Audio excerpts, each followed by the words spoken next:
everybody, my name is Joanna, I'm the Polish.folk.witch, and today I would like to talk to you about a topic that's been on my mind a lot, and I've made multiple attempts to talk about this, but I found myself stumbling over how to express the depth of what's to be included within this topic. So it's going to be on the intersection of folk magic, the folk perception of the world, folk justice, folk magic being political, and several other topics on the intersection. I think we are very detached from the lived realities of our ancestors, especially those of us who exist in the Western world and aren't massively underprivileged.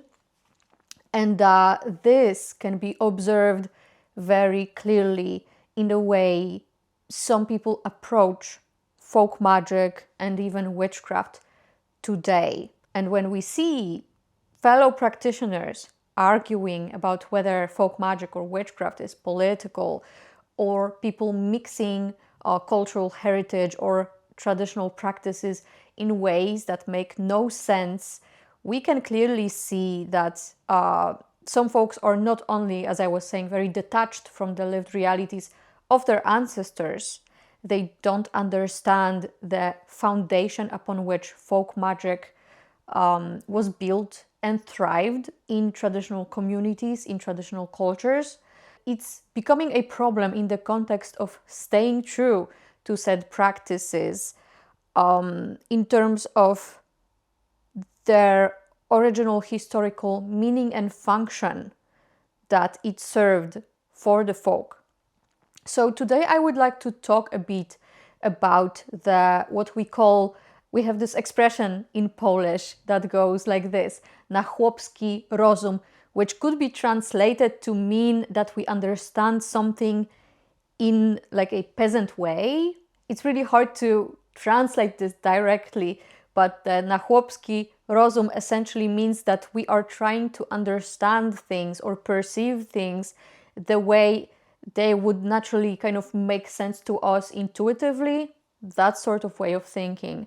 So na chłopski rozum is how our ancestors would perceive and understand reality. And of course, when it comes to the modern perceptions of the world, na chłopski rozum a lot of the times is seen as something that's worse, stupid, rooted in misinformation, because now we have science, now we have hard data about some things, now we have medicine that's more effective than folk healing, and so on, right?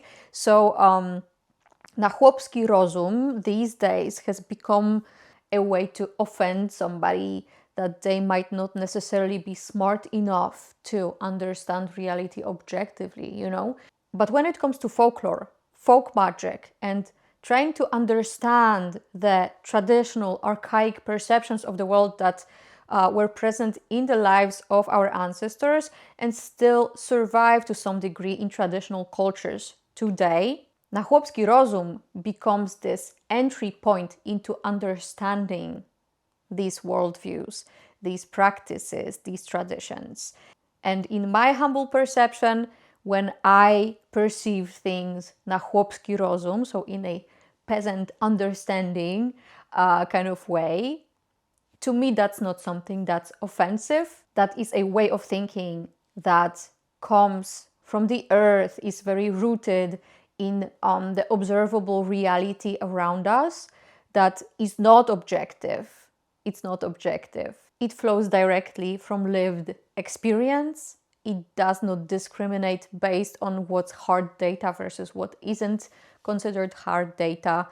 It flows from the heart, and it honors our gut, our intuition.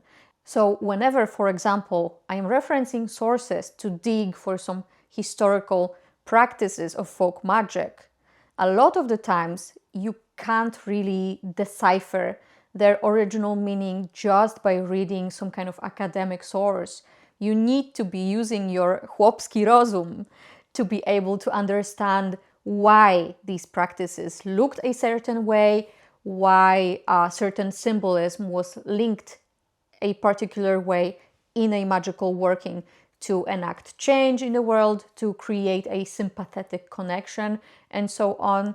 This is also very present in animist thought as well, and in the way we would relate to the ecology around us, and understanding that the world is inhabited by persons, not all of whom are human, but all of whom are deserving of respect.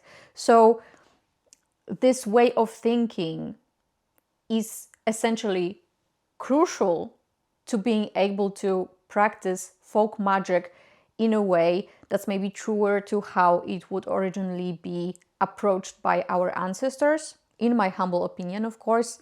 And when we approach folk magic this way, and folk traditions just in general in this way, we are not trying to make a commodity out of them, we are trying to actually honor them. And that's a major difference. What I'm seeing a lot amongst modern practitioners is that folk magic is seen as a commodity, as some kind of trendy hobby for white people who have enough time and privilege on their hands to be able to engage in stuff that's not a necessity, which is kind of ironic considering that historically folk magic was literally a means of survival for our ancestors who were underprivileged and were fucked over by the system and by those in power. And that's where matters of folk justice come into play, because when we think about the entire folk mindset from which folk magic stems, we can't really understand the full extent of it without looking at folk justice and its very central role in the development of folk magic practices and how they were preserved. So it's kind of funny to me seeing the discussions online about whether magic is political or witchcraft is political. People usually tend to talk about witchcraft in this regard, but I'm going to use the terms interchangeably because witchcraft, the way we understand it today, essentially stems from folk magic. Okay, it's not the same. And it appears that the further we go, the more they diverge, folk magic and witchcraft, into something separate, unfortunately.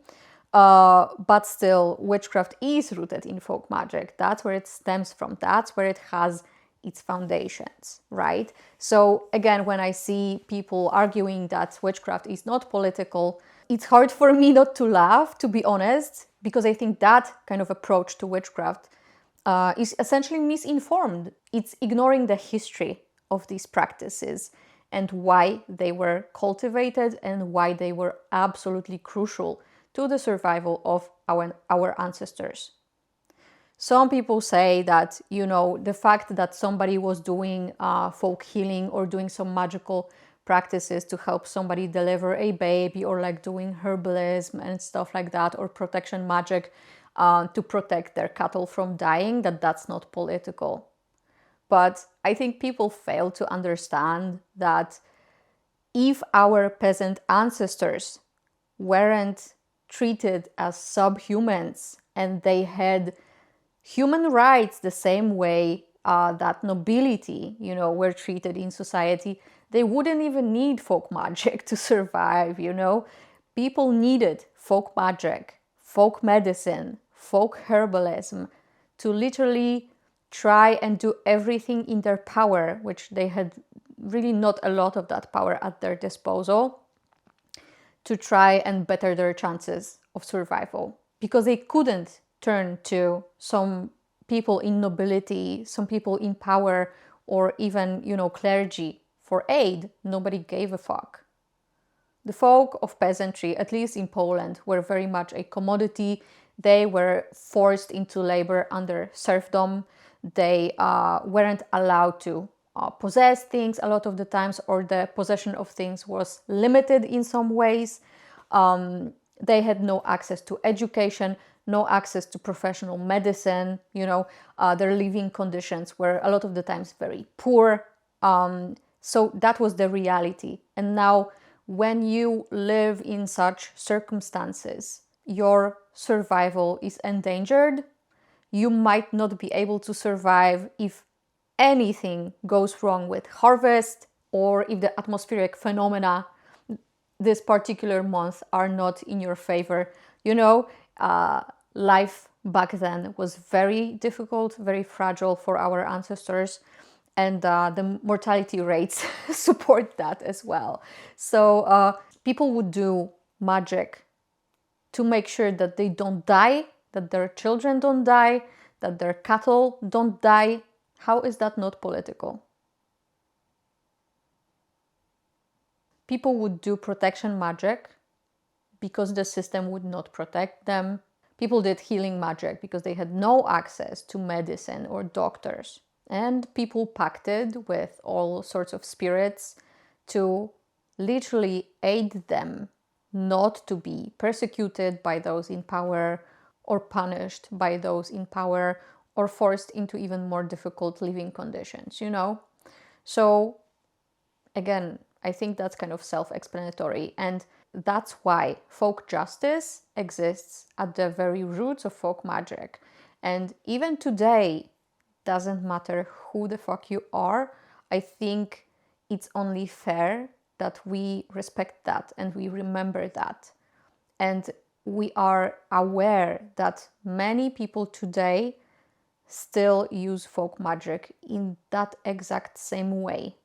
We are not living in a world that's filled with equality, where everybody's treated fairly and where everybody can count on the system to receive aid or to even be treated as a human being, So folk magic is inherently political.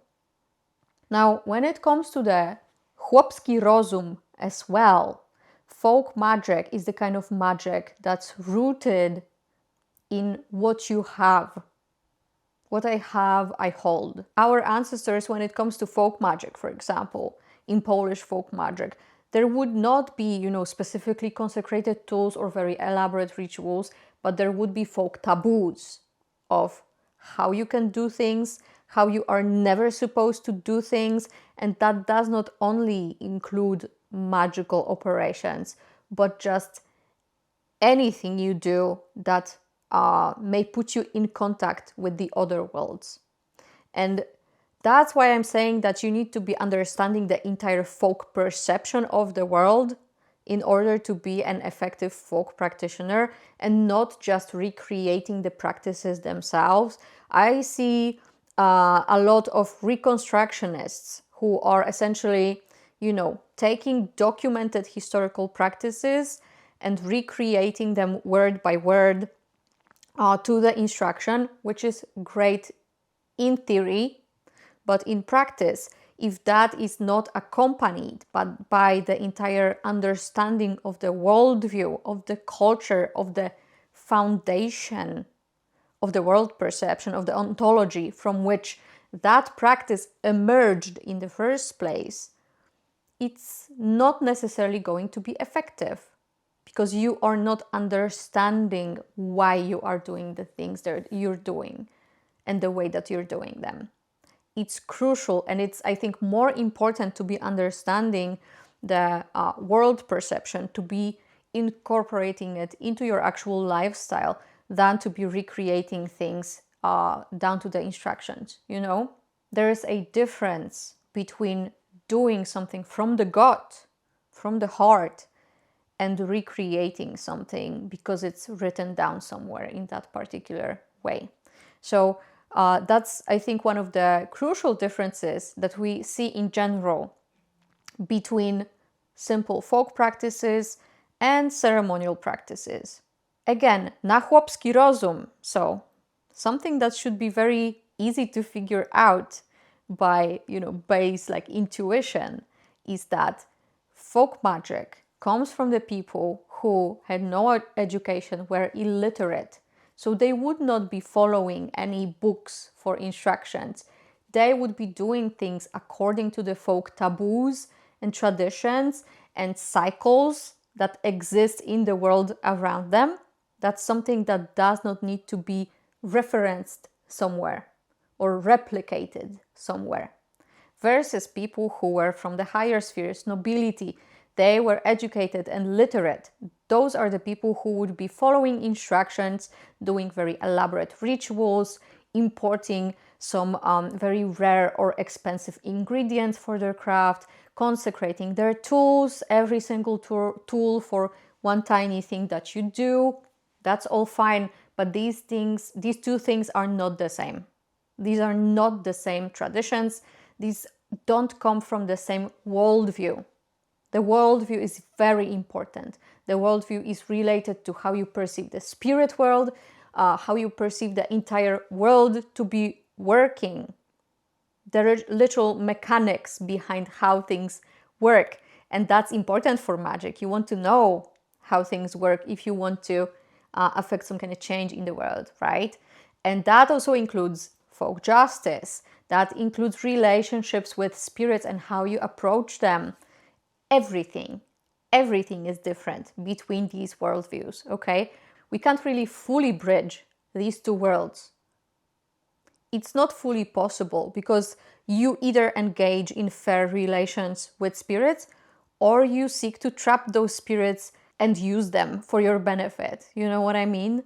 You are either following the taboos or you are following some book with instructions. Again, these are not the same thing. And in folk magic versus ceremonial magic, for example, the rules of magic themselves are not necessarily the same.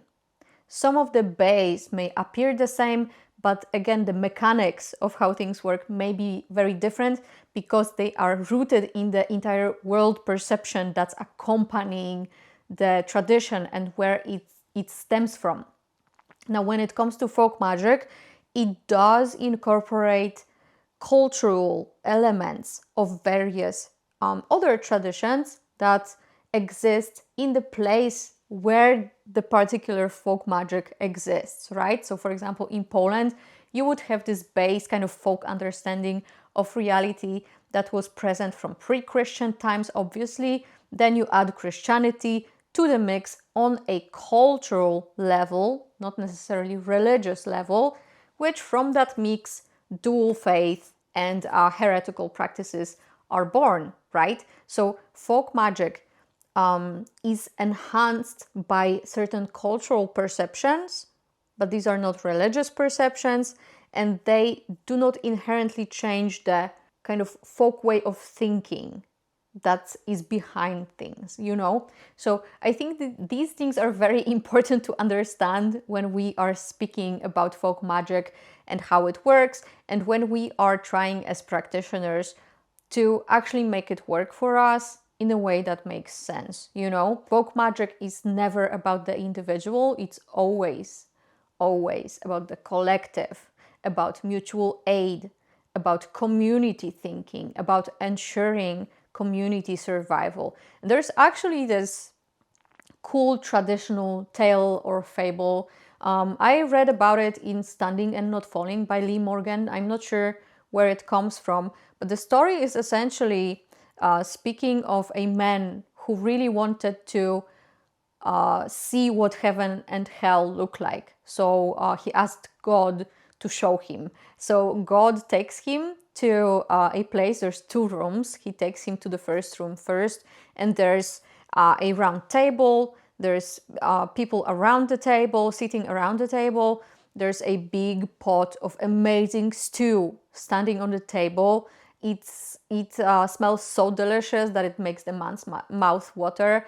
And he sees that everybody has spoons. They are able to reach with the spoons to take some of the soup, but the handles of the spoons are too long. So these people are unable to actually put the spoon into their mouth. So they all appear to be starving and miserable. And so the man is absolutely horrified by what he sees, and he expresses that to God, and God tells him, okay, you've seen hell now. And then he takes him to the next room, and it's the exact same setting. The round table with the amazing stew that smells just beautifully, right? But all of the people that are sitting around the table are laughing, they are plump, they seem to be well fed and very, cheerful. They have the same exact spoons that are too long to be feeding yourself with it. And the man says, like, I don't understand what's different. Why are these people happy? And God tells him, you know, the difference is that these people learned early on to feed each other, to support each other. Because they couldn't reach with the handle to their own mouth, they were feeding each other with those spoons. That's all it takes, you know, and that's the difference between the individualism that we see in Western colonial culture, that incidentally has a lot in common with ceremonial paths in magic and occultism, versus the folk perception where community aid and, you know, taking care of each other is absolutely crucial to the mindset, to the practices, you know. And I also want to stress that I'm not trying to make anybody feel bad about the way they think or practice. I think for all of us, returning to this ancestral folk mindset, you could say, the chłopski rozum, is a process. We all live in the kind of world that we live. We have no choice but to exist within the systems of oppression that we exist within. For some folks, it's amazing and they benefit from it. For many folks, it's an absolute fucking tragedy, the lives that they are forced to live in injustice. But yeah, we are all in it together, right? So all of this that I'm sharing here, I am sharing because I care that we strive to be the best practitioners that we can be. And it's the same with animism, for example, right? Those of you who are animists, you know that it's a process and it's something that we continuously strive for. So I definitely don't wish to leave you with this thought of, oh my God, I'm doing everything wrong and I have no idea how to change that. Instead, I think we can support each other in this, and I think we can continuously strive for it, right? That's the best we can do. So yeah, anyway, do let me know what you think, where you're at, where you are noticing these differences in your own life. I think that would be invaluable to share with each other. So anyway, thank you so much for watching and hopefully see you around soon. Bye.